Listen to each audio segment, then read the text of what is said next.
I can't do it. Okay. We'll do it live. Okay.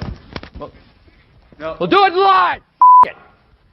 Do it live. I'll write it and we'll do it live. Thing sucks. Here we go. It's another edition of the Daily Puck Drop. It's Friday, August 8th, kiddos. Welcome into the show. We go live at 10 a.m. on Twitter, YouTube, the Puck Sports mobile app. We welcome you along here for the journey for the next hour and a half. And once the show is over, everything is podcast on your favorite platforms, including YouTube, Apple, Spotify, wherever you find your podcast. And you can find everything up at pucksports.com. We got a jam-packed show for you again. Today, Jim Moore is back with us. We'll get to him just a quick second. As always, we're broadcasting from the Limback Lumber Studios. Contractors, they offer free deliveries, everything from whole house packages to homeowner DIY projects. Largest stock moldings in the Northwest. Old school service. They've been doing it since 1930, and they've been along for the ride with Puck Sports from the get-go. Give them a call, 206-782-3487. Visit them online at limbacklumber.com. If you have lumber needs, go local. Tell them you heard it right here on the Daily Puck Drop and pucksports.com. Follow the social media channels if you aren't already. Puck Sports on Twitter, Instagram, and Blue Sky. Puck_sports on TikTok. And you can find the show there on Facebook as well. And a reminder, go to pucksports.com, sign up to become a Puck's Posse member. Little as $5 a month. Boy, you get a lot. You get the daily content we do every single day, plus bonus shows throughout the week. Mondays, Wednesdays, and Fridays, we are graced with the presence of the one and only go-to guy. He's got a website, Jim Moore, the go-to guy.substack.com, and he joins us 3 days a week, all brought to you by... Hey, Puck, I've got big news with a Clean Streak. It's a professional window and exterior cleaning service. Oak Harbor, Washington, Whidbey Island, proudly serving Island and Skagit counties for more than 10 years. The big news today from Brian Turner, he's going to start servicing Snohomish County. Snohomish County! So if you're in Snohomish County, check out a Clean Streak. You know what they do by now. If you've heard me before, Brian Turner and his crew, they're going to come over. They'll wash everything. They'll wash your windows. They'll pressure wash your driveway, your patio, your deck, whatever you have, your siding. They'll pressure wash that, clean your roof, clean your gutters.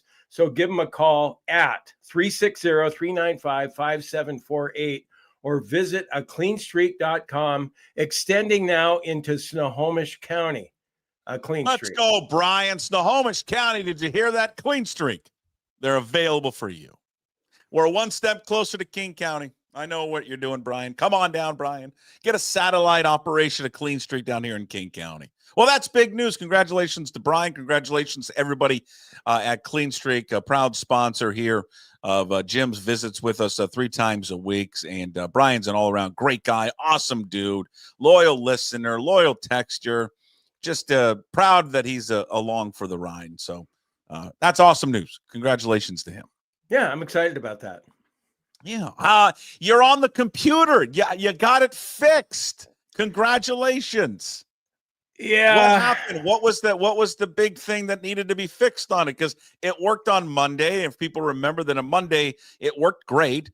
Then by the time we did it Wednesday, it just didn't work. We could hear you, but we couldn't see you. You had to switch over to the iPad. So you took it into your computer guy that apparently has cats everywhere. You paid him some dollar amount. What did Kathy do to screw up the computer? How did your guy fix it?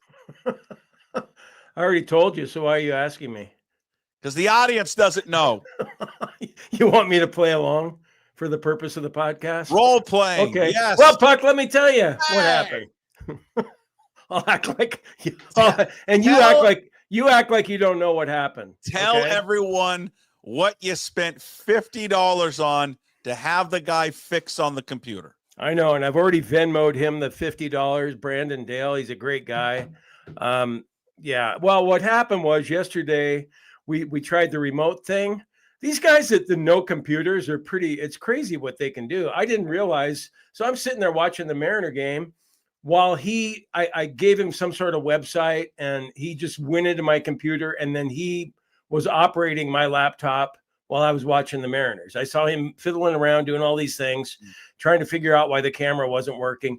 And it made me happy that it baffled him, a guy that's been doing this for 30 years. He was completely baffled. And he said, Jim, I'm really sorry, but you're going to have to bring the computer over to me so I can look at it physically. Did it baffle you when he was mining for all your information, passwords, online banking and all that as well? Yeah, I was on FaceTime with him, and he told me to take my camera all over, to show me. And, he talked about a slider that might be blocking the view of the camera. And I'm looking at it going, well, shit, man, I don't see a slider up there. And I was going in front of the camera, where my hand is right now. And I didn't realize that there's a little thing up on top. Well, anyway, so 8:00 this morning, I'm over at Brandon Dale's house, and the two cats greeted me like they always do. And I go, well, yeah, you can have it all day, Brandon, because, do whatever you need to do. And he goes, let me just try one thing for you, Jim, before you leave. So he takes the computer and he goes, hey, the little slider up here. And he just did a doot. And then here I am. Now I had to personally on my own, I had to mess with the brightness thing on the camera app in settings, which was a pain in the ass, but I managed to do that. It's a little too bright, it appears, but it was a little too dark before. I mean, I could open the doors here too, and then it's really crazy bright. Come on, I can't even see it. It's like the white. So light yeah, okay. So in other words, I did two stupid things yesterday. I could have solved this myself and saved myself $50, and I bet on the Raiders giving 5 in that game last night. You lost $70 yesterday. I lost 20 to you. Yeah, $70 in the hole yesterday. Well, that just means you chased tonight. You chased tonight some more preseason games. Yeah, well, I'm not above or below chasing, that's for sure. So it was so you paid this guy $50. You bring it over because he can't solve it remotely, and it's just a slider. It's just a slider on your camera. That was blown. Yeah. So his cats were climbing all over the keyboard while he just went up there and just went doot doot. Well, money well spent, huh? I told him, I go, Brandon, and he goes, well, I go, God, I could never do your job. And he goes, I don't know what you did for a living, but I could never do your job either. And I was like, I think you'd have a better shot at doing what I did than I would at your job. And so then I told him, I'm putting my tail between my legs, Brandon, and I'm leaving your house right now. Thank you very much. Well, now in the future, anytime you have any camera issues and you can't see, it's just the slider at the top. Was I supposed to know that? I mean, is that like computer, laptop, hey, idiot 101? I don't have a computer that has a slider at the top, so I don't know how obvious it is, but you want me to try it out?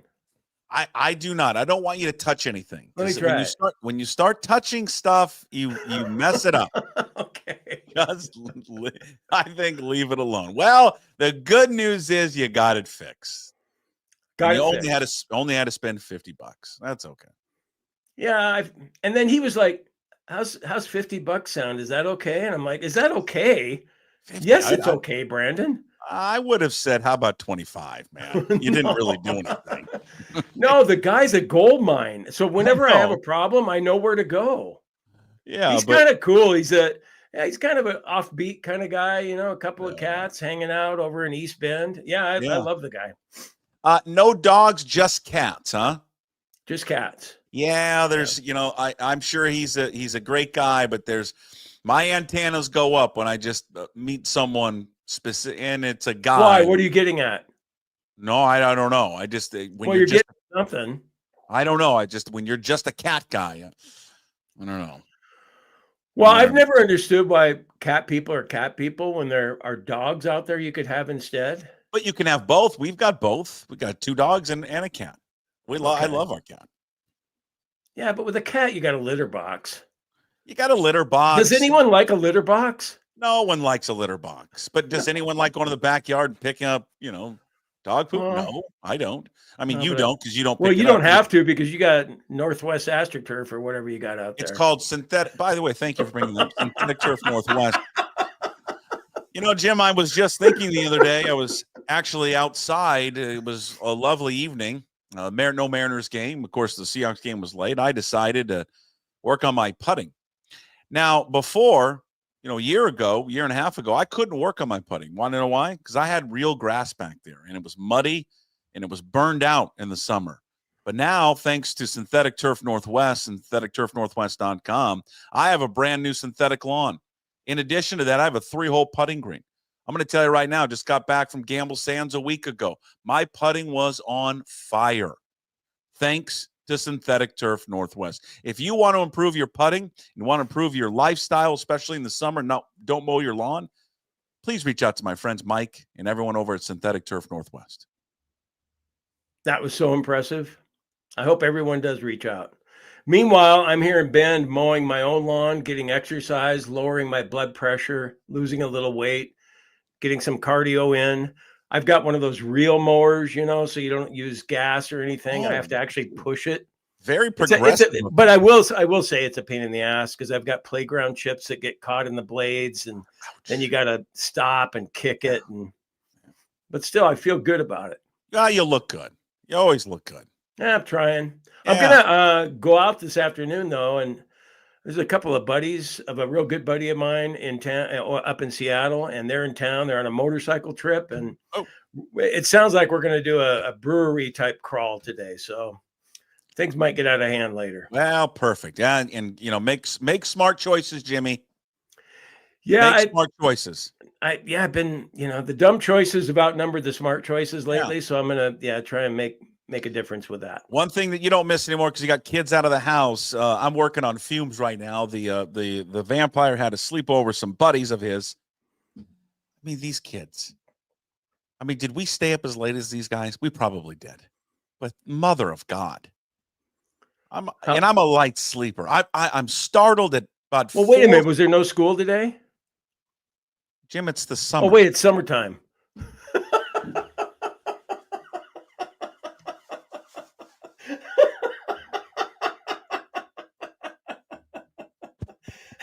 Hello. That might have been that. You know what? I could go the rest of the podcast and say a bunch of dumbass shit, but that's the topper. It's August 8th. It just slipped my mind. So yeah, I was like, yeah, we have a big basement. I'm like, sure, have a sleepover.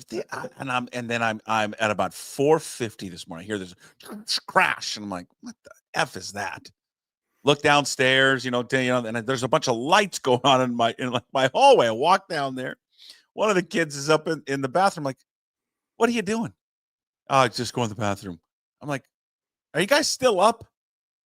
Oh yeah, we can't sleep. I go, it's 5 a.m, man. Starting to get light out. 5 a.m. Still up. They haven't gone to bed. We probably did that. Oh, we probably did. But then I feel bad. I read The Vampire, the Riot Act. Like, what are you doing? Like, I gotta work. I gotta get up. You were like when you were 12? Yeah, for about 30 seconds I did. Yes, I did. I apologized this morning. But I was just like, come on, man. I said, you can have them all over. I don't care. I just said the one thing I want. Don't be running up and down the stairs. Please. Yeah. And then did you say please? Before, but when I went to bed, yeah, I was like, just, I know you're not going to go to bed at midnight, but can we not just be up and down the stairs causing noise? Yeah, Who stays up that late? Okay. I mean, I probably did when I was a kid. I'm not saying, but Jesus, man. 5 a.m. No, it's a weird job being a parent because you try to do the best you can, but I always try and remember what was I doing at 14? What was I doing at 16? What was I doing at 18? I know. And I factor that in. I just had a college friend of mine. She's really cool. She's from the Tri-Cities and she lives in LA now, but she's wondering if there's something wrong with me, which she's probably right, in light of what happened at the golf course. And I think there's a lot. What I wrote about my former boss at the concert venue. And, I've kind of gone off kilter a little bit. So she's concerned about me. Yeah. And she thinks it might have something to do with me missing my kids, an empty nest and like I'm depressed and that she feels like maybe I was a parent who was too much of a friend and not enough of a dad. And God, I got all this shit on my mind. Boy, that's why I'm going to go drink today. I'm going to go drink today so I forget about stuff. And that's always and good therapists will tell you, instead of addressing maybe what's eating at you inside, don't address those, go to your local beer hall, go to your local pub and just, throw down about 15 beers and so you can forget. No, doesn't liquor help in the short term though? Sure. It's when you wake up from that liquor. Yeah. Well, I'm not going to go out and get hammered or anything. Well, I'm going to check in back with you at around 9 o'clock to see. Well, you know what? This is a great transition. You may get liquor tonight when you find out if Josh Naylor's injured. Yeah, I think you tried a little too hard for that transition there. That wasn't seamless. It wasn't seamless, but I thought it was a good. Not really. It was okay. No. It was Chuck Powell would have never done that. Mike Salk would have never done that. Meanwhile, people who are Bob Stelton certainly would have never done that. That's right. You're right. Those guys would have said. So in other words, you're done talking about the Seahawks. You're basically, this is your way of saying we're done talking about personal stuff. Let's move on to things that are more important to the bigger audience. Yeah, I think so. Yeah. Yeah. No, that Naylor injury, man. Not good. Okay, Puck, I got to tell you something. Like you and I we've seen player interviews and we've done player interviews for years and years and years. And for the most part, we just don't think they're all that interesting. And the reason I'm saying that is the other night I was getting ready to turn off my little outdoor TV at the end of the Mariner game. And then I thought, well, wait a minute. Josh Naylor's speaking to the media right now. I'm going to see what he has to say because I don't know much about him. I know he's got the great shoes. He's played well over at first base. I know that you love him. Everybody loves him now. And what a hitter he's been, what an add he's been to the Mariners. So I want to hear what he has to say. I stood there the whole time listening to him and I thought, oh my God, this guy's not only a great player, he gets it. He's got intangibles up the yin yang. I mean, he's just like all over the place, doesn't he?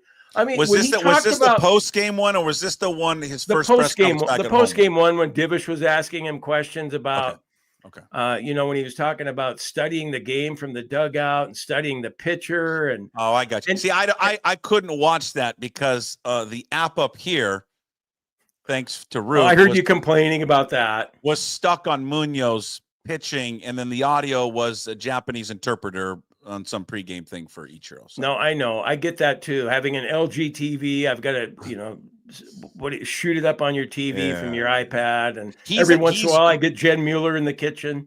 Yeah. How about poor Jen Mueller with Cal Raleigh the other night? You know what? And it's not her fault. It's not her fault, but Cal didn't want to do that interview. Okay. I know. I thought you were, yeah. Well, Cal doesn't want to do any interview. I thought you were talking about the other night. Who got the bucket? Who was she interviewing that they threw the bucket on? The bucket of water. And the player was that a Rosarina? No, it wasn't a Rosarina. Oh no, it was JP. It was JP. JP used her as a shield. JP, I mean, come on, JP. I mean, she's a woman dressed up doing a job. You don't pull her into it and get her soaked. No, he wanted her to get the shower instead of himself. Well, anyway, my point about Naylor is that I just sat there the whole time going, he's great. God, he's a cerebral player too. Yes. I mean, yes. And then Divish had a great follow-up question. Where'd you learn that from? He talked about his dad and then his mom and the whole thing. We found out more about Josh Naylor. And I think this whole part about him, we know what a good hitter he is. He's been a better defensive guy at first base than we thought he would be. But the stealing base thing, and he's proof that you don't have to be the speediest guy to steal bases if you can get the best jump and study pitchers. I love that. Absolutely loved it. What I loved about him, what he told Divish just there was sit there and watch the game. I just watched the game. Because I think the question was why are you you look so intense in the dugout or something? He's not bantering with other players. He probably does, but he's mainly just watching the game because he's like, I learned the game. I learned the game by watching. It's well, you want other people to do that, right? You want everybody, like kids at the youth level, to do that, just because you'll see something. That player did that, or I could pick up something there, or I could learn from how that player did something in particular. So, yeah, he is again. Well, no, Puck, I mean, he just sat there and he just explained it so thoroughly. Yeah, and if I'm a guy, and I've always been slow, so I am a slow guy, but if I'm a slow guy or one of the slower guys that's a teammate of his, I'm paying attention because I'm thinking, hey, you know what? I think I could maybe beat Josh in a 40-yard dash. And if he can steal bases, maybe I can too. Maybe I need to be watching more than I have instead of, getting drinks of water or whatever you're doing in the dugout when you're not up to bat. Well, that's why Cole Young stole the base the other day based on talking to Naylor in the dugout, that he looked over. They relayed that, I think, in the broadcast in the post game, that he looked over at Naylor and Naylor was looking at him like, go. Like, he's thrown over there twice. You got to go now. Yeah. You just got to make your move. So, and then he was just talking about, once I get to second base, that eases up the pressure on Gino. He doesn't have to drive the ball in the gap. I'm in scoring position. It might help him when he's batting. All these different things that he took into account. And I'm going, damn. That's why, it's so much easier in today's game to steal bases. Like, they should be killing it. They should be murdering the stolen base records for how easy it is. And again, this is an issue that people took this week when Bill Kruger on Monday had talked. And again, maybe it came off as he's poo-pooing what Julio has accomplished. But his point was, like, the game, it's just easier to steal bases. That was his point, because he was to Bobby Bonds, and what Darryl Strawberry had to do was much more difficult than what Julio has to do. I mean, the fact is they can't throw over there twice. They don't hold anybody on anymore. They never do. They don't. The bases are bigger. It's shorter to second base now. It's shorter to third. It's just easier. These pitchers aren't really taught to hold on runners anymore. I was amazed. Was it last night or the night before? The leg kicks on some of these guys. I mean, full on leg kick up to the chest. And I'm like, just steal the bag. The second you see his knee go. He has no time. It was a White Sox pitcher, the lefty. Like, it's going to be the easiest thing to steal. Like, no one throws from the stretch one. No one does the slide step. I mean, it's remarkable. But for Naylor, and then you look at Naylor too. I mean, not just stealing second, but he steals third without a throw. Yes. Well, he times it up beautifully. He does a really, really good job of timing it up. So, yeah, it's just why I want them to sign him. Somebody did mention today, though, that they wonder about his shoulder injury and if the way he slides, and maybe that factored in somehow. I don't know, but I mean, that's what you were getting at when we started talking about him. That's ominous. You don't like hearing about that. You hope it's not an oblique or whatever it might be. But they said it was a shoulder. Dan Wilson saying day to day at this point, but we'll find out more later this afternoon. They did say it was a shoulder. It's not. It's not the same shoulder that he had an issue with earlier in the season in Arizona. So, and then when he did injure it earlier this year, I think he did twice. He missed the game. So fingers crossed that it's not that. I mean, he takes a big hack on it. So hopefully it's not serious. Yeah, I mean, they lose him. That is I was thinking about it today. Blow, but man, that is just a gut punch. If they were, it would just be like our luck. You get this guy. He's a fan favorite already. He's produced already at a position there's just nothing there, and then he gets hurt. Well, yeah, I was thinking about the two additions from the Diamondbacks and Gino being the other one. Everybody knows that, but you'd almost rather have Gino get hurt than Naylor. I mean, don't worry. Hey, I say a lot of stupid stuff. I'll take this out of the show. Jesus. Wait a minute. It was rooting against Cal, and now making a bet, and now you want Suarez to get hurt. I don't want him hurt. Quit interrupting and let me at least try and explain my dumbass concept here. But I thought about that this morning. I thought, God, of the two guys, the one you don't want to get hurt, who's hurt, is Naylor. I say that because Gino, the downgrade to Williamson from Gino isn't as much as Naylor to Solano and Dylan Moore. You talk about a broken player that looks unfixable right now. You can't play Dylan Moore anymore. You just can't. Well, they are. They just are. This is what, and I'm going to give full credit to where I saw this. because it wasn't my idea, but I was like, you know what? I agree with it. Hold on. Was it mine? Yeah, it was somebody on Twitter. And you know what? It was probably, Jack14892. I don't know who it was. But you got to give me a second to find it. But their point, what they wanted was, hey, can we make these roster moves today? And the roster moves would be recall Harry Ford and Samad Taylor and DFA Garver and Moore. Fine. Yeah, I think that's a good idea. Try and find whoever that was so you can give him credit for that. I'm trying to find who was it? Who was I know I just saw it last night and I was going through Twitter. Luke Arkins, maybe? I'm just looking. Am I funny? I know I'm funny. I'm trying to find it. God, who was it? Inside joke. Yeah. Huh? I'm trying to find it. Now I can't find the damn thing. All right. I know somebody said it. It was on Twitter, on Mariners Twitter. Somebody find it for me and send it to me. Because it was not my idea. It was their idea. And I'm like, yeah, I mean, you're right. He's just. I just was so, I thought, okay, this is his moment. Watch. This is Dylan Moore's moment. He's getting a moment that he shouldn't get, but because of the injury, here he is. He's hitting third in the 10th inning or whatever. And he looks at it again. Mastroboni was on third base. All he needed to do was hit a sac fly. Yes. And he looked at that called strike 3, and I'm going, God, in April, you would have hit that out of the park.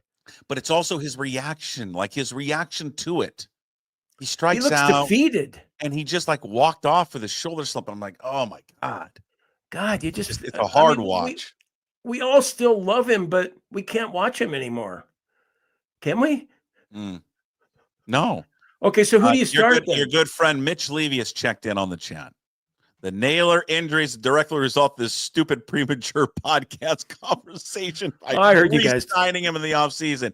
Hey, Levy, F you. I heard him ripping you for that yesterday.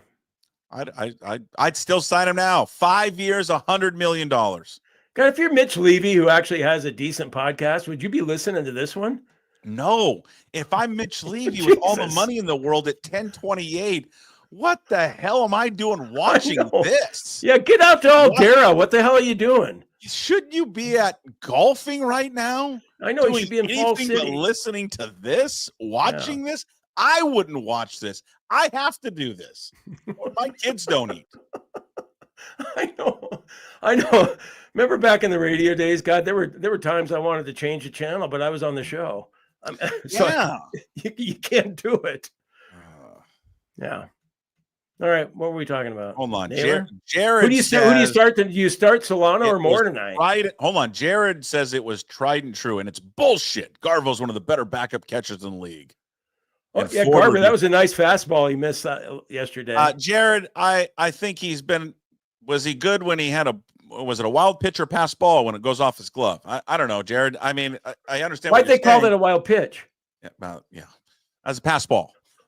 The pass ball. That's what I thought. Somebody else questioned me on Twitter going, well, yeah, but he was lined up inside, 3 feet inside. I don't care where he was lined up. Did it go off his glove or not?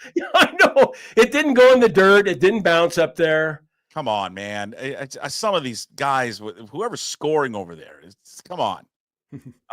Jared, I understand what you're saying. But I've seen enough. I have for both of them.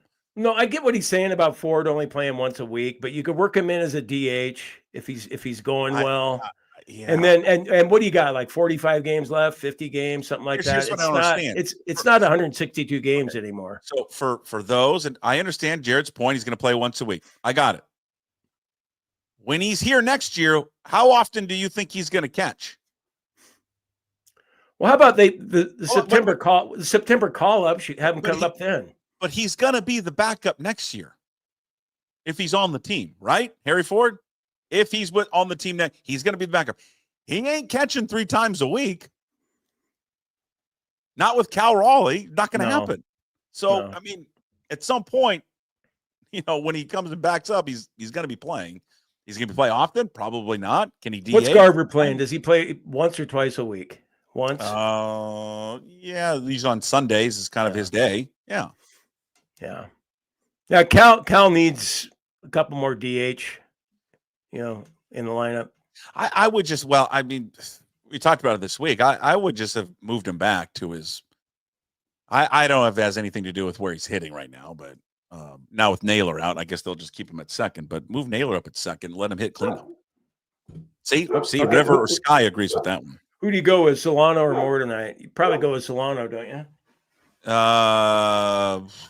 Well, yeah. I mean, it doesn't matter. He's a right-hander, but whatever. Got a lefty going for the Rays. Is he a lefty or a righty? I think it's Rasmussen tonight. Oh, yeah. Right. All three of these guys sub-3 ERAs though for the Rays going this week. Yeah. They're not playing the White Sox this week. No, not playing the White Sox. Hey, a shout out to Dom Canzone because everyone thinks I hate Dom Canzone. I knew everyone thinks that because you do. It's not true. It's not true, but whatever.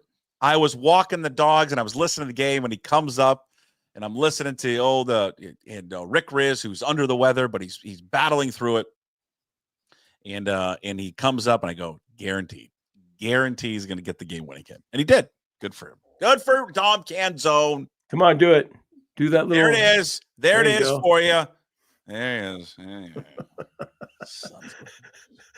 I'm telling you, it's not a given that what's his name comes back. What's his name is Victor Robles. Yeah, it's not a given when he comes back that he's going to just be the everyday right fielder. Not the way Canzone's playing. Probably. Well, especially he's hitting lefties now too. I mean, I do think Robles will get the bulk of the action, but hey, it's a good problem to have. Having Dom Canzone on your rosters or on your bench is good. I hope he hits a walk-off homer in Game 7 of the World Series, and he's the Grand Marshal of the parade down 4th Avenue, and you're going to have to eat some crow. But there's no crow. Does everyone remember what the original point was? I'm kind of tired of explaining it. No, I just want to take you out of context. I know. I don't care what the original point was. The celebration has nothing to do with the player. That was it. Yeah, you're in charge of the fun police. Fun police. Yeah. Fun police. He hasn't done enough to celebrate. I'm an old fuddy-duddy. Leave me alone. Okay? I just think it's ever since you said that, he's just taken off. I mean, the kid can hit lefties now too. Yes. Well, since he came back up, he certainly can. Here's the one thing. If you were watching, I wasn't watching and I had to go back. I was listening to the game and then I wondered, I was like, why is Master Bonney in the game? Why is he hitting? So I went back and looked and I thought something happened to Cal. I thought something happened to Cal Raleigh. No, didn't he pinch run for him? Why? Because at that point in the game, you needed somebody speedy to try and win the game. From third? Well, didn't he come in when Raleigh was on first? No, he came in when he's at third. Okay, well, 90 feet away. He can probably cover 90 feet quicker than Cal can, I guess. I agree, but it's not like Cal is you or I. I mean, Cal Raleigh's fast. Yeah. Okay. The point is, like, they wanted to win it in the top of the ninth. I get that. But if something were to happen in the next inning to Garver, what are you doing? And then later in the game, you don't have your best hitter or your most feared hitter. He's gone, and you got Miles Master Bonney up there. I don't know. That was a lot was in that game yesterday. People questioned. And I get it because there's just a segment of you and I aren't this way, I don't think. There's just a segment of fans that hated when they brought Cole Young into sack bunt. Not really sure why people hate that. He's good at it, and he did exactly what he was supposed to do. He moved the runners over, both in scoring position where all they needed was a hit and a sack or whatever, and then they've got the lead. They go into the ninth, and they win the game. Like, I'm not sure why people why people hate bunting so much. I'll never understand it. And then it paid off in the That was a hell of a bunt, by the way. I mean, it was up and in, and he got it down the third base line. And then later, this is why I like bunting. And I know that people hate it. Oh, you're giving away an out. Not necessarily like Master Bonney. When you put a bunt down, because I don't think these guys work on it. And so when they come up to field it and they try to throw over there, I swear to God, 9 times out of 10, I feel like they throw it away and they make an error. And then all of a sudden, Master Bonney's on second base. But Cole Young, I mean, I don't know. I just thought that was baseball 101, what Cole Young was going to do. My bigger issue was why pull Cal Raleigh for Master Bonney at third. I whatever. I mean, it's just a curious decision. Especially, as you said, though, running the risk if you don't win the game, you're missing a guy in your lineup that has 42 home runs. Yeah. Who can win the game with one swing, and then you got Master Bonney up there, or something happens to Garver, and then where do they go to? Who is their emergency catcher? I don't know. I don't know if they know.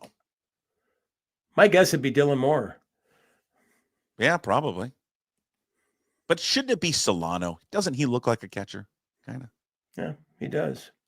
Yeah. All right. Well, that was a fun game. Oh, one more thing on the Mariners before. Do you need help with the transition to the Seahawks? No. I got it. Sure? I'm going to write it out. I mean, you could say something like, that had a tough break for the Mariners last night, but boy. Meanwhile, next door. Wow. How can the umpires in that game last night? How can the umpires? Was it in the 9th inning when Bizzardo came in against Meade? How can an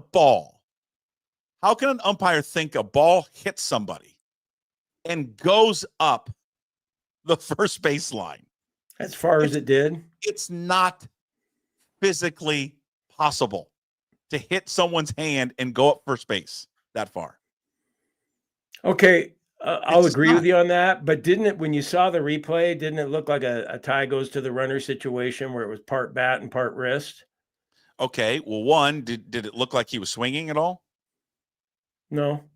Not at all? Not a little bit? It looked like he was coiling away.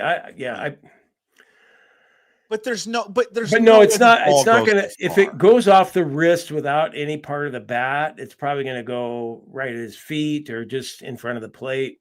Yeah. It hit the butt of the bat. It's just obvious. And then they looked at it and it seemed like he acted like he was in agony more than he actually was. Wow. That was kind of an odd.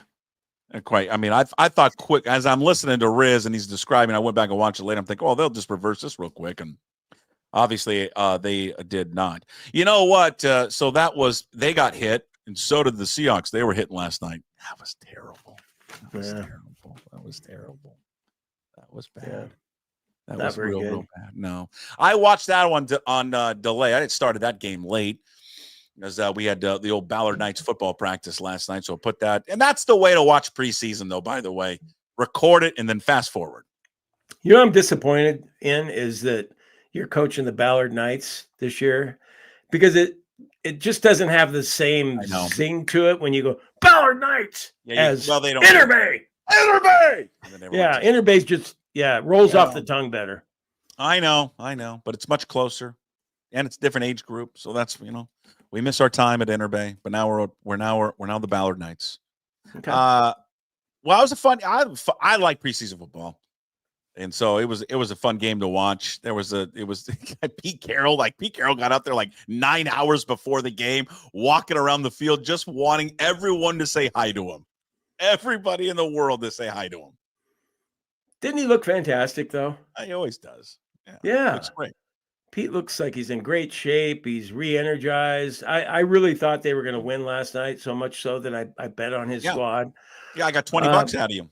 Yeah, but no, he it was cool to see him back. It really was. I'm sure that preseason game or not, he's a win forever guy, so I think that includes the preseason to him. And you could tell that he was not happy about the field goal getting blocked at the end, but that's good to have him back in Seattle. Happy all night. The star of the night was the kid from Boise State, George Holani. He was unbelievable. He looked great. If that's your third running back, I think they'll be in good hands. And then Damian Martinez, I was a little disappointed in Damian Martinez. I wanted him to do something pretty special in that game last night. I thought Jalen Milroe had a couple of nice plays, had that nice long run when they're backed up in their own end zone. He threw some nice passes, missed that fourth down play, but he just kind of looks that explosive part that they've got something there with Milroe. And Drew Lock, he was shaky in the beginning, but he kind of looked good as time went on. Horton looked good.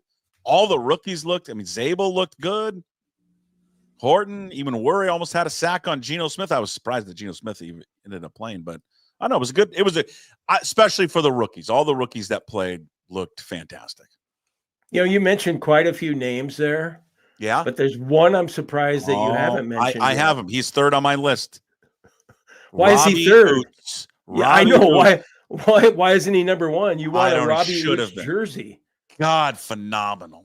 What a fan favorite this guy is going to be. How about him catching that pass out in the flat, putting down his shoulder and just running over everyone? Yeah. God, beautiful. Yeah, I love it. Fun to see a fullback in your offense. Oh my God. I love the idea of 12 personnel out there instead of 11 personnel.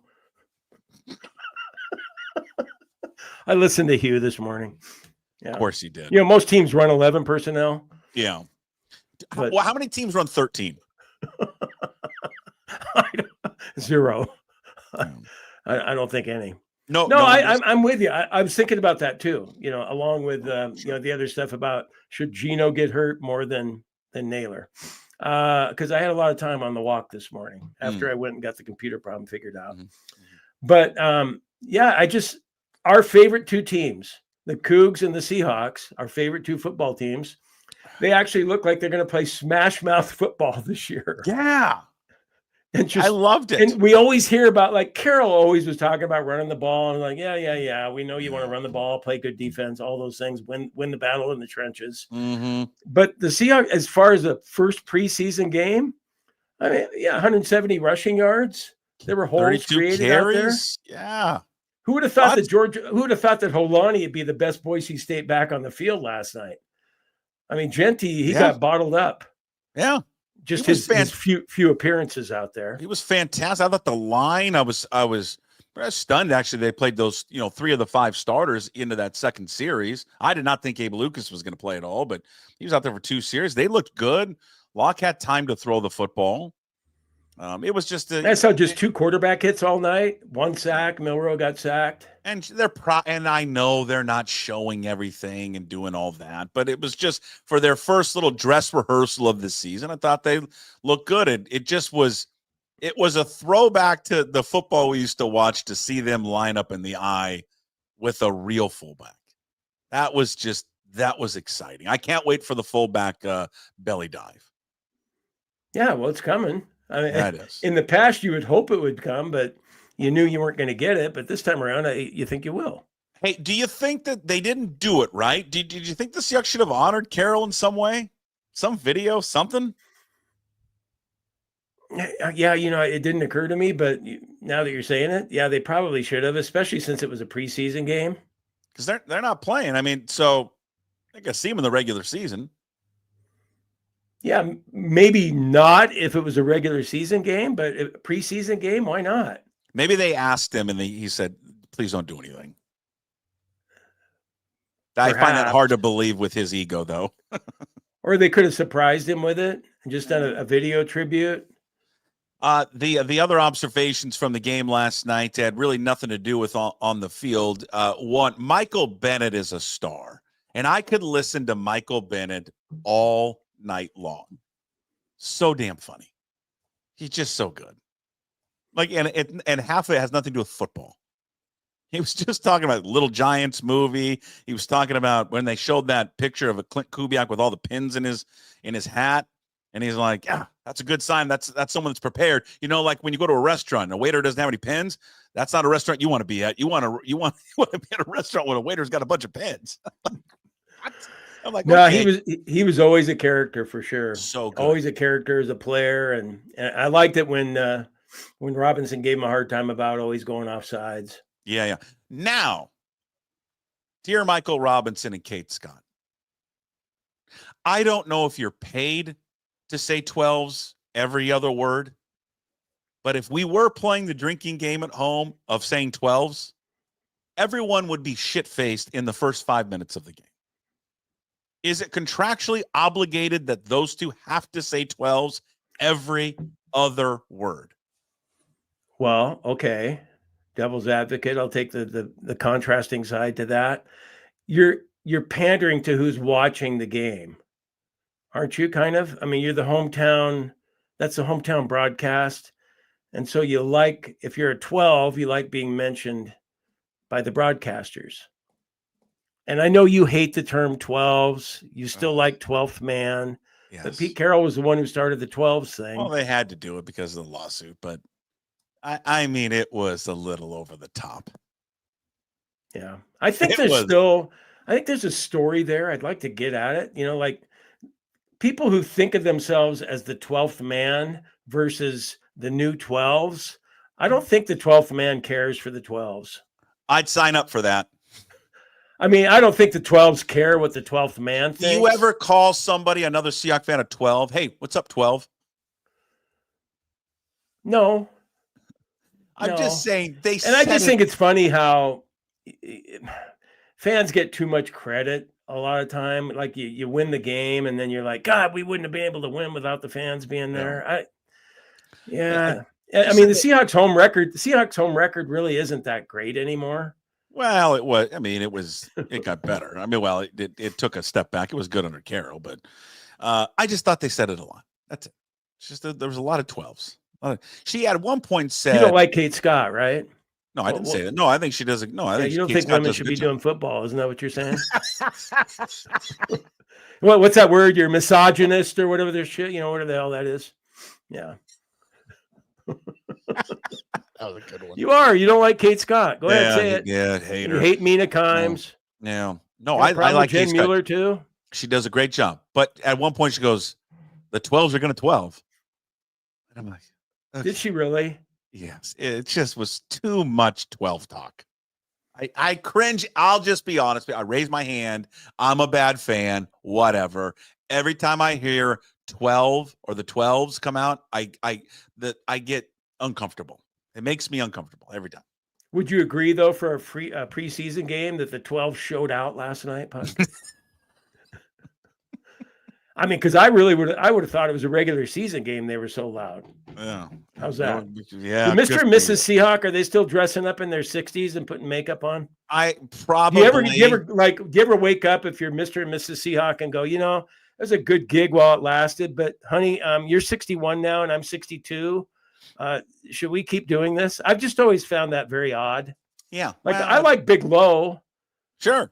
And was Big Low there? I didn't see the it. flexing guy. What's his name? Seahawk. Yeah. The Mr. and Mrs. Seahawk thing, I think has run its course, and they probably would say, you know what, Jim, you've run your course too. Write a Substack post on Mr. and Mrs. Seahawk have run their course. They have. What? Write as art. Am I wrong? I just gave you a story to write. I know, but then that would just open me up to more criticism, and I need to be stroked a little bit later these days. Excuse me. Hey, honey, you want to wake up and? Excuse me. Did you say I need to be stroked a little? I said that figuratively, but if the opportunity if my wife wants to take it in the literal context, that's okay too. After my pub crawl tonight, sure. Have to pop a couple of those pills though to get it going. All right, Jim. Before you go in other news, we got to do our other news segment. Okay. Okay. You're gonna appreciate this. There's an amazing stat in regards to Paul Skenes from last night's game. He pitched 6 innings. He allowed no runs. He didn't walk a single batter. He struck out 8, but he allowed 7 hits in the game. It's a career high. Think about this. In 46 straight games to start his career, he had allowed 6 hits or fewer in every single start. Last night's game, he lowered his ERA to 1.94. He extended his scoreless streak at home to 27 and 2/3 innings. He has not given up an earned run at home in his last 5 starts. Even better when he has dominated the Reds. 4-0 with a 0.39 ERA in his career. How about allowing your 47 start and you give up a career high 7 hits? It's just ridiculous. And well, what's also ridiculous is the Mariners beat him. Yeah, right. Yeah, he's phenomenal. He is just a dominant. They probably haven't seen a guy start a professional career as a pitcher dominating like he's doing.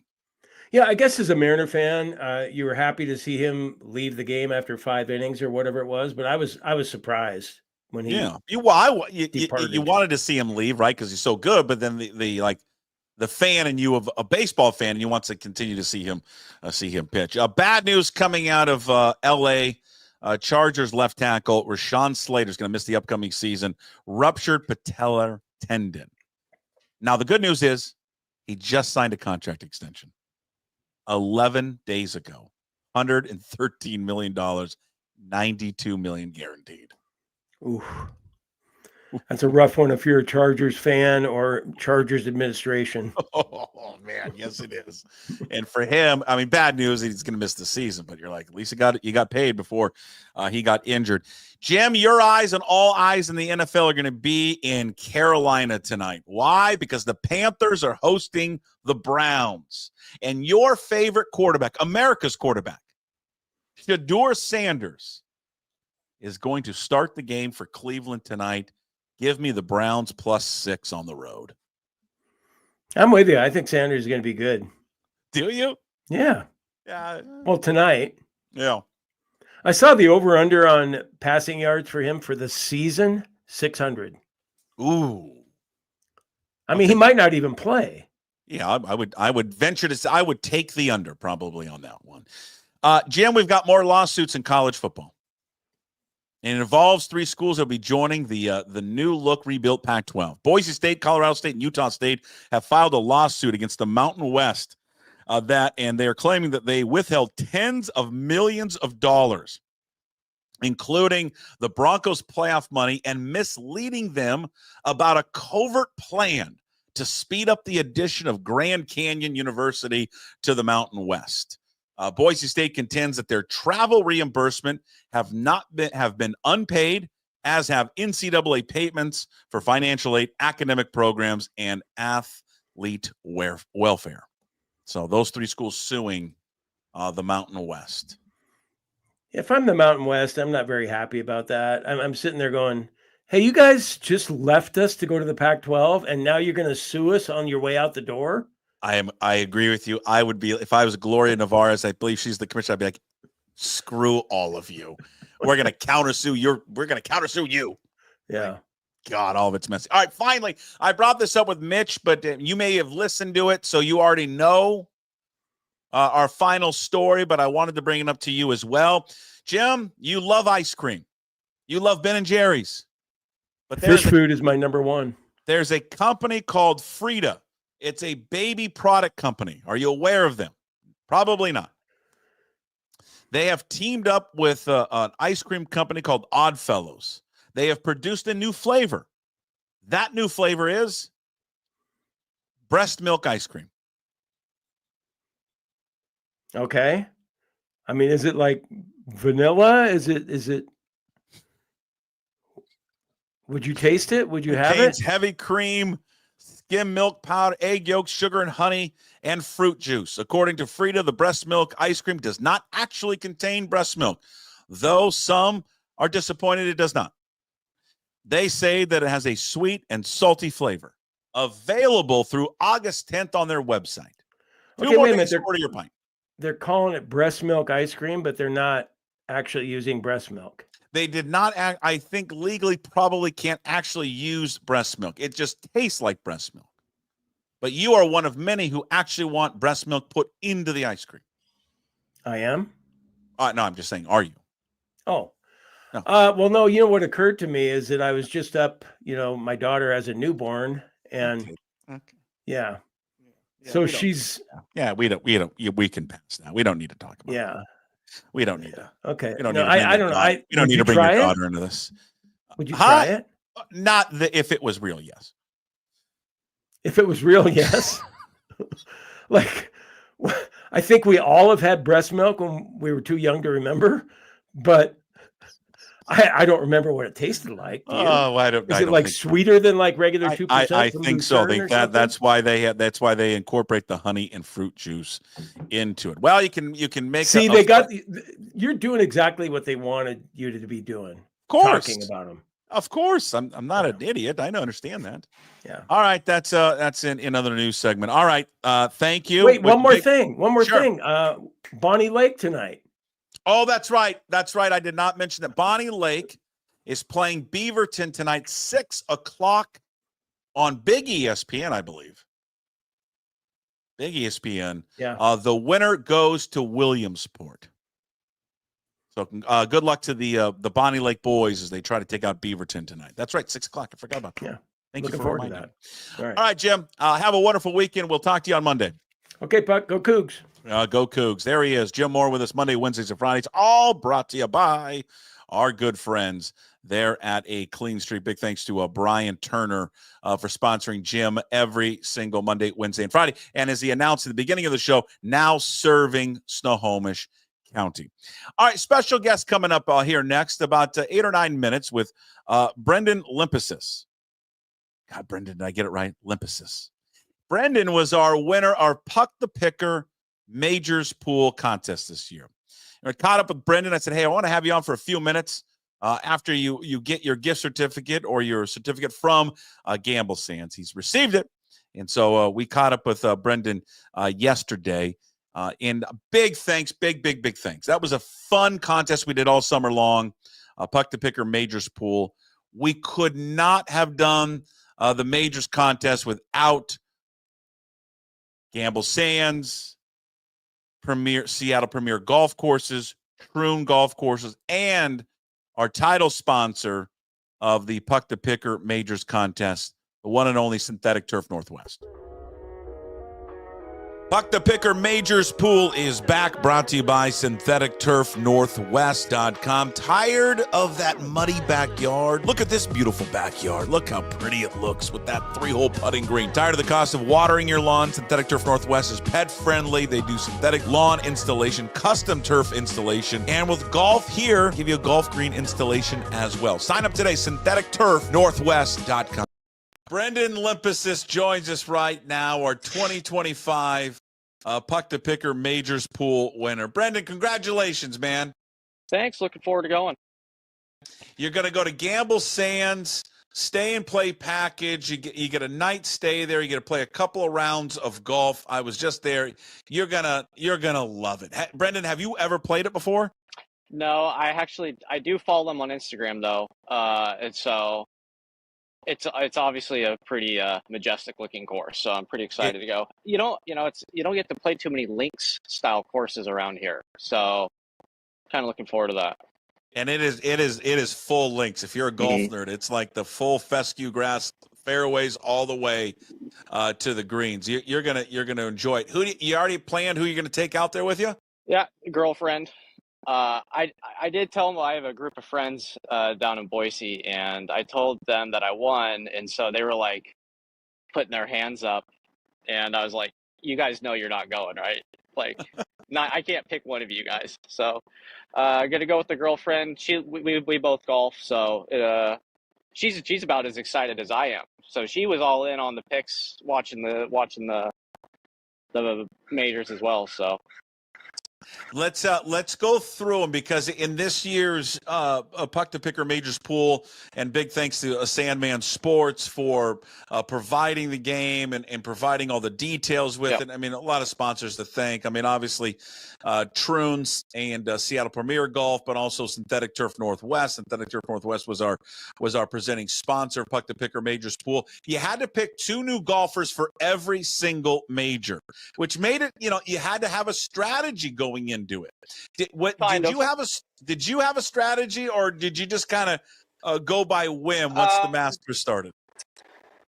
Well, you're always looking at form, but you also know that, like, if you use like Scotty or someone, then obviously you can't. See, I was trying to space out kind of the big dogs per tournament a little bit, because you don't want to do Rory, Scotty for the Masters, and then obviously one of them's not going to win. So I try to space it out, and I just try to not overthink it. So I went Rory for the Masters because he was playing really good early in the year, and it just kind of had that feeling. And then I had Ludwig, and he finished 7th, and he shit the bed the last hole, the 18th, so he could have finished even higher. And Ludwig had just had really good rounds previously, so just a little, looking at course history and stuff. The PGA, I picked Scotty, and he also won, and Bryson, who got 2nd. So I started off hot, and then I thought at the Open I lost it, but we'll get there. U.S. Open, I had Xander. He finished 12th, and John Rahm, 7th. And both Okay. those guys didn't start very well that first round, I believe, on that one. So I was a little like, maybe one of them won't make the cut. And then for the Open, I had Victor, who barely made the cut, Yeah. finished 63rd. And then Tommy, because, I was like, it's the Open. I'm going to pick some players that, are used to that kind of style of golf. So I picked Victor and Tommy. And Tommy was more of a, I hope he wins rather than a smart play. And I Sure. thought I'd lost it looking at, Victor was 63rd and Tommy finished 16th.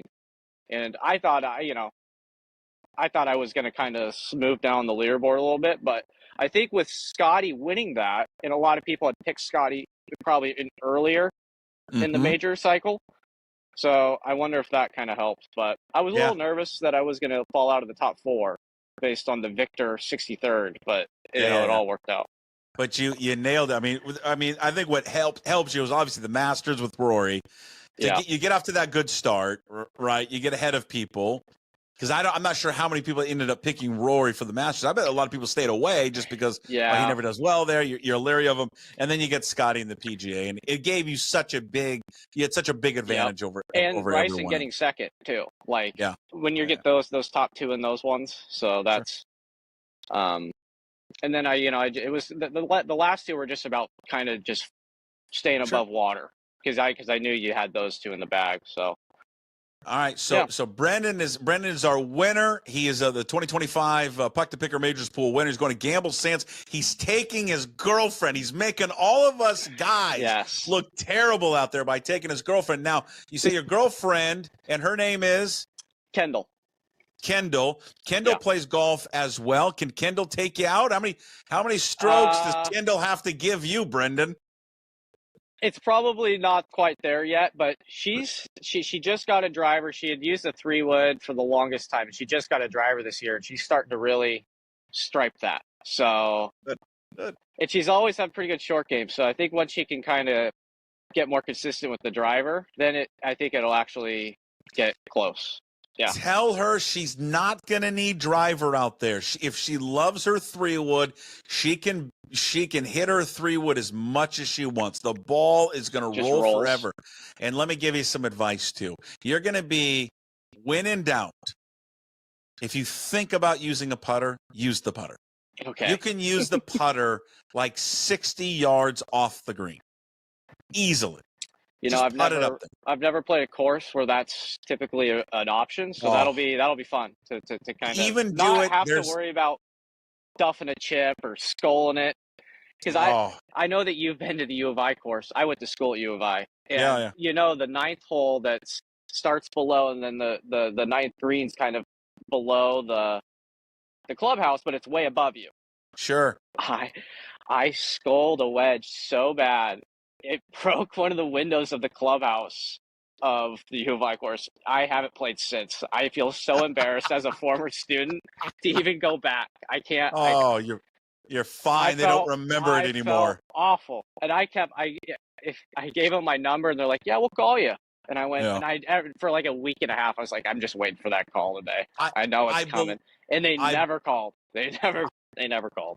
I believe when you play it, I'm terrible sometimes with always remembering holes. I remember holes, but I don't remember like the exact number. I believe on the front at Gamble Sands, I think it's number 6. It's a really short par 4. You'll know what I'm talking about when you play it. It's a really short par 4. It's going towards the river. I'm telling you, putt it. One of you have fun and putt it, because I'm telling you, it's gonna roll. If you hit it hard enough, it's gonna roll all the way to the green. I will try it, and I will videotape it. And I will send it to you, and you'll love it. You can share it. Brandon, you're gonna love it. You're gonna love everything about it. It's a fabulous course. It's a fabulous complex. Gamble Sands, Scarecrow, which just opened up. You're gonna love Quicksands. It's 14 holes, little par 3. It's phenomenal. Go down by where the I'm not sure exactly where you'll be staying, but if you're staying in the original rooms, right outside your door, your window will be this really cool like putting green. It's It's awesome. massive, right? It's huge. Yeah, it's super fun. You go out there, like, everyone goes out there like after their round, grabs, some beers, wine, whatever, cocktails. Just go putt around at night and have a blast. Danny Boy's great, which is one of their restaurants there. Also, they just open up the barn. You're gonna love it. You're just gonna have a phenomenal time there, and I'm looking forward to hearing everything about it once you return. Yeah, I'm really looking forward to it as well. And Good. I don't typically bet, so having the golf majors, this pool was a lot of fun. I mean, obviously, it's more fun when you're kind of in it at the top, but like it's just gives it a little extra juice when you're watching, and I think it was really fun that you did this. Well, congratulations. Also, a big thanks again, one more time, to our sponsors, Synthetic Turf Northwest. Big thanks to those guys for supporting this. Also, Troon Golf, Seattle Premier, Gamble Sands, the whole crew out there, Blake and his crew, who runs the whole ship out there and is just a phenomenal guy. And if you get a chance to say hi to Blake, go introduce yourself to Blake. He's a great dude, and it's just a fabulous course. And thank you to everyone that participated. Brendan, thank you to you. Thanks for jumping on. Congratulations, and have a wonderful time with your girlfriend. Will do. Thanks again, Puck.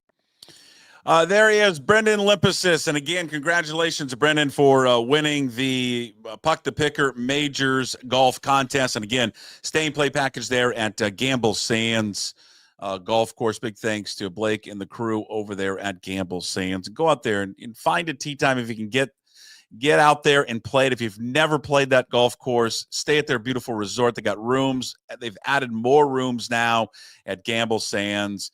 Website, gamblesands.com. They just opened up their new 18-hole golf course to accompany Gamble Sands. It's called Scarecrow. It is just a fabulous golf course.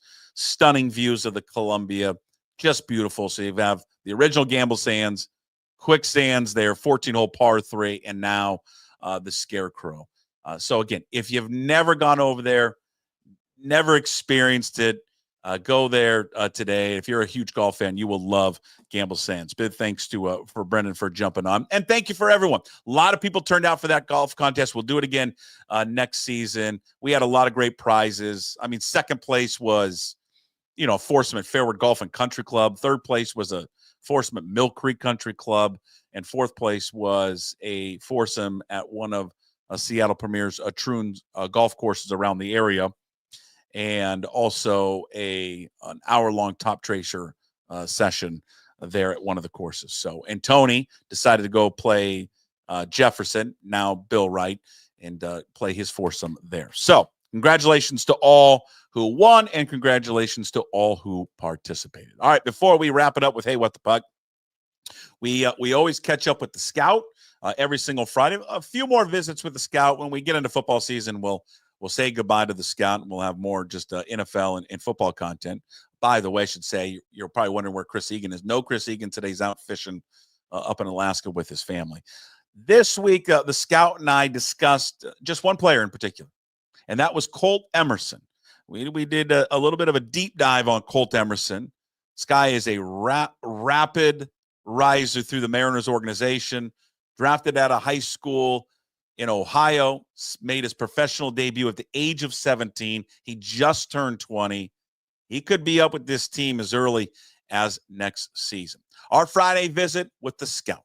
Out now joins us, the real scoop on the Mariners and baseball from our anonymous baseball scout, who currently works for a Major League Baseball team, has been covering the sport for the past 30 years. The Scout joins us, I believe, on remote location, someplace that he cannot reveal. Scout, how are you? I'm good. I'm in the sun, Doc. So anytime you're in the sun, it's pretty good. Yeah, absolutely. I thought on this week's edition of the show, we would really just do a deep dive into Colt Emerson. Colt Emerson we've talked about him before, but he's been wowing people left and right. He just recently got promoted to Arkansas. Very young player, very skilled. His debut with Arkansas probably couldn't have gone any better. He had a double. Made a nice play in the hole at short. This guy is just a hell of a baseball player. Before we get into kind of the weeds on him, just kind of your overall evaluation and thoughts on Colt Emerson? Yeah, well, I mean, the first thing that sticks out about Colt Puck is probably just on the defensive side of things. It's just, there's not a lot of guys that can be an everyday shortstop in the big leagues on the defensive side, just with athleticism and range and arm and all those things that come in factor where he can do it. Like, he's one of the best defenders in the minor league system that I've seen. And the bat, it's not that he's not a great offensive player. He's going to be a really good offensive player before he's said and done. You just got to get a little bit bigger and stronger. But when it comes to defense, he can make every play that you could possibly need him to make at any level. The power will come. He's got a big enough frame, right? I mean, he's like about 6 feet, about almost 200 pounds. Yeah, he's just, like I said, you kind of get that man strength as you get older and you develop a little bit more. So there's some more projection in him. If you look at like Young, they're a little bit different players, but he's a year and a half older, so he's just got that more time in the weight room to get bigger and stronger. But like I said, he's a good athlete, and he's got the frame to pack on some weight. He just turned 20, Scout, back on July 20th. He was the first, just giving background for people who, and I think many people are aware who he is, especially if you're a diehard Mariners fan. Mariners first round pick, 22nd overall back in the 2023 draft out of high school there in the state of Ohio. He started his professional career at the age of 17. So Scott, he has always been on the younger side. Yeah, exactly. And that went in his favor. I mean, every team, when they're drafting players, there's a model, right? And numbers, scout opinion goes into it, stats, all those types of things. But him being young really helped. So obviously now already a couple of years in minor league baseball under his belt, and he's only 20 years old. So definitely an exciting player. Is there any, at times from a scouting perspective, guys from the Midwest? And I asked that just because I remember that being a little bit with Jared Kelnick because of the weather, because they, the weather would play a factor. Maybe where he was at Wisconsin is different where Emerson was in Ohio. Is that ever a knock against these guys from the Midwest? Yeah, I mean, a little bit. I mean, colder weather states, they don't necessarily get the love maybe the players from the warm weather. And really what sticks out about Emerson is that if you look up and down the big leagues when it comes to the shortstops, where they're coming from, there's not a lot of guys, a lot of everyday shortstops that are, cold weather type states. So, he, like I said, that's really, that's one that really stands out about him, is kind of where he comes from.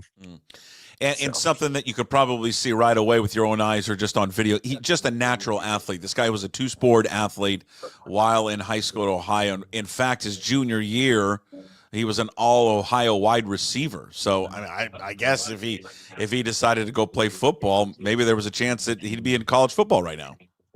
Yeah, like I said, he's really good athlete. You can see him be a receiver, DB type guy, and like I said, he's super athletic. He's got a great first step. You got to have good hands to play that position, right? Mm-hmm. But he's like I said, the athleticism and the ranginess that he has obviously comes from the basketball court that he played when he was younger in football as well. First season when he went professional at the age of 17, 24 games, Scout, his slash line was just incredible. And again, I know it's only 24 games, but again, he was 17, 374, 496. He slugged 549. He had an OPS over 1,000. Last season with more taste of games in 70, 263, 393, 376, 769. Now this season, in which now he's been promoted to Double-A Arkansas, 277, 382, 446, and 828. I mean, he's just, since he's entered, he's just always hit and produced. Yeah, and he's like I said, they took him in the first round, 22nd overall, right? So that they obviously thought highly of him, but he's kind of actually outplaying that draft position. He's playing better than the 22nd pick in the draft. But like I said, he's still got a long ways to go. But yeah, he's, like I said, he's done nothing but put up numbers and produce from the time that he stepped foot on campus, or stepped foot in the Mariners organization. What has stood out to you when you've seen him about his hitting approach? Well, he's got really good hands. Like, he has really, really good hands, and the athleticism, right, that he has allows him to touch everything. He's never going to be a big swing and miss guy. He has the ability to change spin. He doesn't have to have we talk about hitters being area hitters. Like, if they get the pitch in one spot, they're going to be really good. Well, he's one of those guys that can handle the pitch in, he can handle it up, he can handle it down, and like I said, and that's just the confidence, the athleticism that he has. It just all works for him. Why? I want to go back to what you said. You immediately said his hands. Why are his hands so important? And for any good hitter, what makes his hands so special? And And what does that allow him to do with the bat? Well, it's all about getting the bat to the ball, right? And some guys lack, just that first quick twitch with their hands, hand strength, maybe it's hand speed, whatever it is. But whatever he does, he just has the ability to get the bat to the ball consistently. And that's obviously when it comes to hitting, you got to have vision. There's lots of other things, but I just really feel like he's that guy that's got. His hands are so good that he's always going to touch the ball. And the athleticism and the way he runs, if you touch it, you give yourself a chance to get on base and score runs and really help your team win. Does his movement at all or style at shortstop remind you of anyone? Yeah, a little bit. Like he's not the runner that Trey Turner is, but Trey Turner type of guy. Like he can really, he's rangy. Like Trey Turner is faster than him, but I don't, from maybe home to first, he's faster than him. But I think I've seen Emerson, his first 3 steps are as quick as anybody. So he just always seems to be in the right position at the right time to make the routine plays. He's got good feet. He gets himself to the ball, but he also has that ability to make the play on the run. He can go in the back end. He doesn't have to have the ball hit right to him. He can throw from different angles and he can catch it from different angles. So it's rare for like I said, a kid from the Midwest, a young kid like that to be as advanced as he is on the defensive side of things. I want to go. Okay, let's stick there with defense then. What makes him so good with the glove at shortstop? I mean, if people haven't seen it yet, it's a viral clip. You can go see it. In fact, follow Mariners Minors on Twitter. They got the play that he made in his first game at Arkansas, which was just sensational. Going to the hole to not only get the ball, but then he was sliding down, get up off his knee and make that throw to first base. Yeah, that's where the athleticism. Sometimes guys can get there, but when they get there, for one, he's going to get the balls in the 6 hole more than other guys, for one, because of the athleticism. But there are guys that have the same type of quickness, but they can't make the throw from the 6 hole. Not only has he got first step quickness, he's got arm strength too that can allow him to make that play. So, and that's kind of the separator in pro ball, especially in the big leagues, is which guys can go to their backhand and make plays on a consistent basis and make them look easy. He's one of those guys that makes a lot of tough plays look easy, but he's also that guy that makes the incredible play from time to time. And not a lot of guys can do that too as well. And that's back to his hands. He's got great hand-eye coordination. He's always underneath the ball on the routine ball. He's just, like I said, he's just really sound. And it's crazy that a kid from the Midwest, cold weather and so young in his career, that he's so advanced defensively. What do you look for immediately, Scout, when you look at a shortstop? Well, first thing is just his approach to the baseball, right? Are they light on their feet, right? You don't want heavy-footed infielders, and you look up and down the big leagues. There's a lot of guys from the Dominican that play that position, right? They're just really light on their feet, and then they can catch the ball, right? It's all about getting the ball in your glove and playing catch. And as a shortstop, you can't drop the ball, whether you're 12 years old or whether you're 30 years old. If you go to the ballpark and you're watching any team play, the team that really usually wins that success is they have that shortstop that can really catch it. And he's one of those guys that the ball just never drops out of his glove. Do you think, you look at the 3 positions up the middle, catcher, shortstop, center fielder. What do you think is the most important? Do you think shortstop trumps all? Probably. I mean, if you look up and down, if you're looking at stats, right, who makes more errors, the shortstop or the center fielder, right? So, he's going to have more opportunities to make plays that are tough plays. I think catching is really crucial. Some people think now, with how they're kind of changing the umpiring and things like artificial and those types of things, they call it an offensive position. I don't believe that. I think, if you're going to have a good pitching staff, you have to have a guy behind the plate that's, your staff is really comfortable throwing to. So, I think it's a toss up between shortstop and catcher. But if you put a gun to my head, I'd say the shortstop's the most difficult position on the field to play and probably the most crucial. Okay, so he's 20 right now. J.P. Crawford's under contract for 1 more year. He's at Arkansas now. What do you think? What the future holds? He continues on this progression that he's on right now. Many fans that are listening to this want to know when do you expect him? When do you think he's up with the Mariners? Well, if he just keeps progressing like he is, and plus with JP being under contract, I could see him being a minor league guy next year. AA, AAA type guy with a September call up the following year. I expect him to be the everyday shortstop in the big leagues by 2027. There he is, the scout. Real scoop on the Mariners. The real scoop there on Colt Emerson. Deep dive into Emerson. He is our anonymous baseball scout who currently works for a Major League Baseball team, and he's been covering the sport for the past 30 years, and he joins us every single Friday here on the Daily Puck Drop on pucksports.com. Thank you, Scout. We'll talk to you next Friday. You bet, Puck.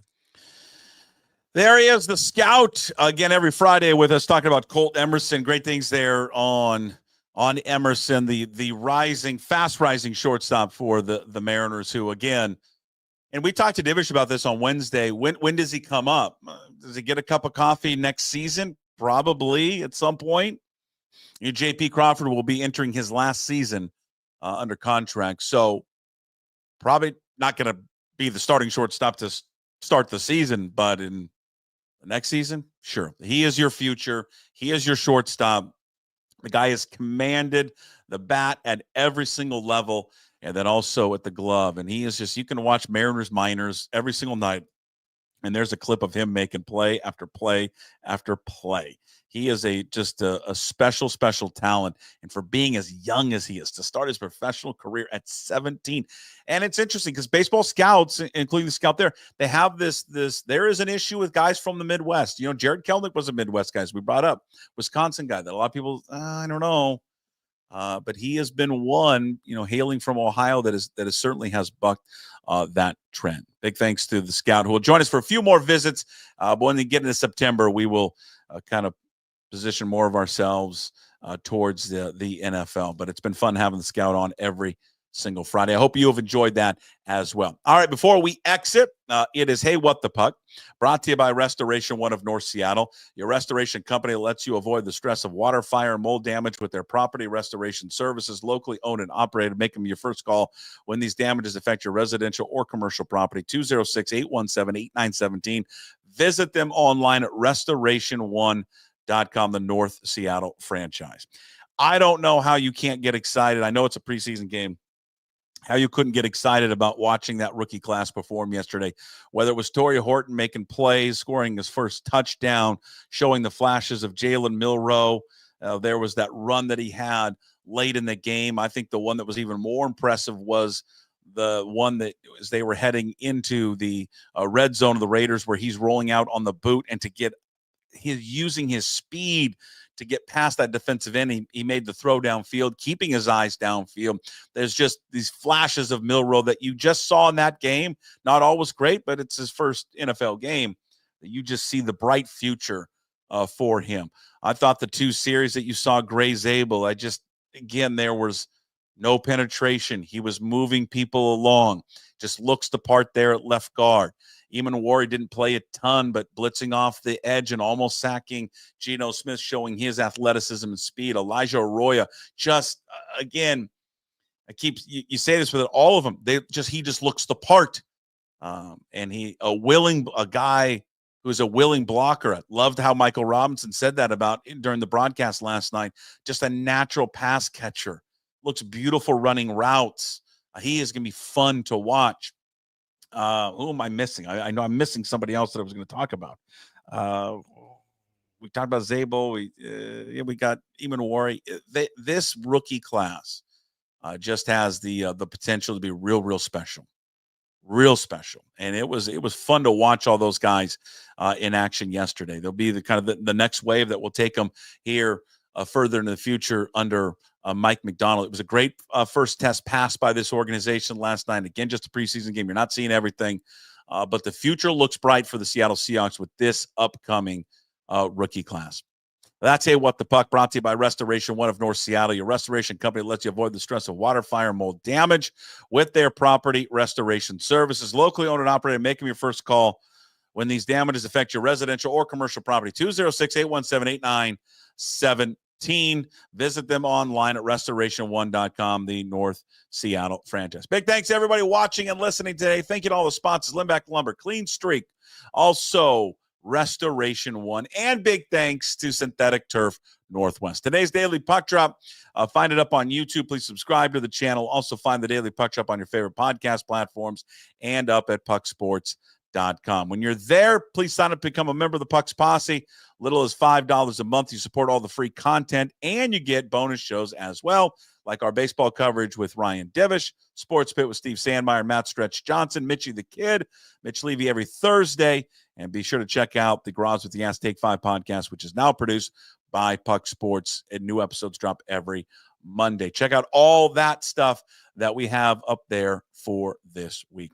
Everybody, appreciate another week in the books. Thank you to everyone. We will talk to you again at 10 o'clock on Monday. Enjoy your weekend. Until then, as always, promise to be better. No shoes, no ties. Would anybody like to smoke some pot? Yeah. I was born to love you. I was born to lick your face. I was born to rub you. But you were born to rub me first. What do you need my address for? We'd like to send out a mailer. Mother of mercy, I don't speak Japanese!